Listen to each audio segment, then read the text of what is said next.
और इस सरकार का ये अपनी पीठ तो थपथपाने में लग गए कि 12 साल हमारे हो गए, ये हो गए, लेकिन ये भी तो बताएं कि महंगाई आसमान को क्यों छू रही है। और हम अपने लिए, अपने लोगों के लिए अपनी पॉलिसी नहीं बना पा रहे।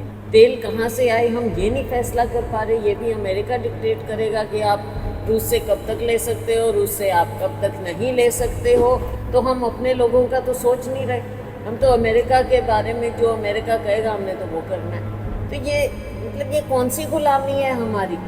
केंद्र में भाजपा की मोदी सरकार को आज 12 साल पूरे हो गए। पीएम मोदी ने प्रधानमंत्री पद पर सबसे लंबे समय तक बने रहने का रिकॉर्ड बना दिया है। ऐसे में जहां भाजपा के नेता जश्न मना रहे हैं, वहीं कांग्रेस सांसद कुमारी सैलजा ने मोदी सरकार पर अमेरिका की गुलामी करने का आरोप लगाकर भाजपा के जश्न पर नमक छिड़क दिया है। यमुनानगर पहुंची कुमारी सैलजा ने कहा कि भाजपा सरकार को 12 साल हो गए, लेकिन फिर भी देश में महंगाई आसमान छू रही है और आम आदमी परेशान है। सैलजा ने आरोप लगाया कि देश की नीतियां अब आत्मनिर्भरता की बजाय अमेरिका और रूस पर निर्भर होती जा रही हैं।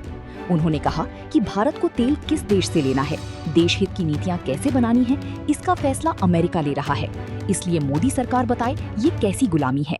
और इस सरकार का ये अपनी पीठ तो थपथपाने में लग गए कि 12 साल हमारे हो गए, ये हो गए, लेकिन ये भी तो बताएं कि महंगाई आसमान को क्यों छू रही है और इनकी गलत नीतियाँ। हम अपने लिए, अपने लोगों के लिए अपनी पॉलिसी नहीं बना पा रहे।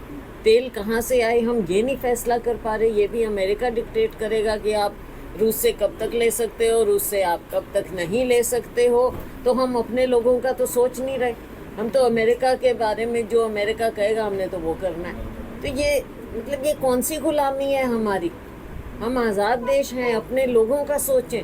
और जब नेहरू जी की बात की, नेहरू जी ने उस समय जब नॉन अलाइंड मूवमेंट की, हम भारत के, इंदिरा जी भी कहती थी हमको भारतवासियों का पहले सोचना है। लेकिन आज ऐसे लगता है कि हम भारतवासियों के अलावा दूसरे देशों का पहले सोच रहे हैं, अमेरिका के बारे में पहले सोचते हैं। जो वो कहेंगे हमारी अर्थव्यवस्था तहस नहस हो चुकी है, उसके बारे में तो कहीं कोई चिंता नज़र ही नहीं आ रही। गरीब आदमी मर रहा है, मिडिल क्लास का देखो, बच्चों की फीस देना मुश्किल होता है, बच्चों को प्राइवेट स्कूल में पढ़ाना मुश्किल हो जाता है।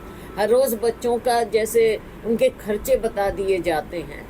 तो आम नागरिक, मिडिल क्लास दिखा नहीं पा रहा अपना दर्द, लेकिन आपने सबको ऐसी स्थिति में डाल दिया है कि गरीब से लेके मिडिल क्लास तक सब लोग इस चपेटे में आ गए हैं। तेल की दर, आपके एलपीजी की दर, हर एक की दर बढ़ती चली जा रही और आप कुछ कर नहीं पा रहे हैं। उसके सामने कह रहे हैं हाँ गल्फ में लड़ाई है इसलिए हम क्या करें। फिर क्यों नहीं करो। तो आपकी पार्टी को स्ट्रॉन्ग फैसला लेगी? हमारे तो फैसला है। हम इनकी हर गलत नीति का, चाहे वो कोई भी, चाहे सदन हो, लोकसभा, राज्यसभा, चाहे विधानसभाएं हैं हमारी, यहाँ पर हमारे विधायकगण आवाज़ उठाते हैं, चाहे ज़मीन पर लड़ाई हो, हर जगह हम आम नागरिक की लड़ाई लड़ते हैं और लड़ते रहेंगे। राहुल जी के नेतृत्व में, खड़गे जी के नेतृत्व में लड़ाई हमारी लोगों के लिए जारी रहे। बता दें कि सरकार की नीतियों पर सवाल उठाते हुए कुमारी सैलजा ने देश की अर्थव्यवस्था को लेकर भी गहरी चिंता जताई।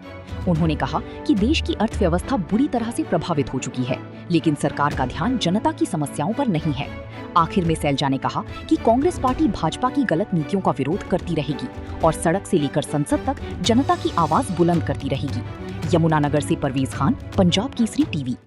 हमसे जुड़े रहने के लिए हमारे YouTube चैनल को सब्सक्राइब करें और नई वीडियो की नोटिफिकेशन के लिए बेल आइकॉन को दबाएं। अगर आप ये वीडियो Facebook पर देख रहे हैं तो लाइक जरूर करें और ज्यादा से ज्यादा शेयर करें। धन्यवाद।